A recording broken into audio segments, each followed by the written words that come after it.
அத்தியாயம் 10 மந்தாரவதி கதை. பிச்சை எடுத்து கிடைத்ததை உண்டு அவளை எரித்த சாம்பலையே படுக்கையாகக் கொண்டு காலம் கழித்து வந்தான். மற்றொருவன் அவள் அஸ்திகளைக் கொண்டு கங்கையில் சமர்ப்பிக்கப் போய்விட்டான். மூன்றாமவனோ துறவியாக மாறித் தேச சஞ்சாரம் செய்ய புறப்பட்டான். துறவியாக இருந்தவன் இவ்விதம் ஒவ்வொரு ஊராகச் சுற்றி வரும்போது வத்ரலோகம் என்னும் கிராமத்தை அடைந்தான். அங்கே ஒரு பிராமணன் வீட்டில் சாப்பிடச் சென்றான். அவன் சாப்பிடும்போது ஒரு குழந்தை அழ ஆரம்பித்தது.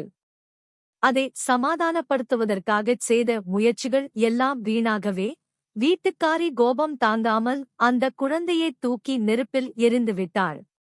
நெருப்பில் விழுந்தவுடனே குழந்தை வெந்து சாம்பலாயிற்று. விருந்தாளியாக வந்திருந்த துறவிக்கு இதைக் கண்டதும் மயிர்கூச்சிருந்தது. ஐயையோ, நான் ஒரு பிரம்ம ராட்சசி வீட்டுக்கன்றோ வந்துவிட்டேன். இவ்விடத்தில் ஆகாரம் சாப்பிடுவது பிரத்யட்சமான மகாபாபமாயிற்றே. நான் இங்கே சாப்பிடமாட்டேன் என்று அவன் அழுது கதறிக்கொண்டே எழுந்தான்.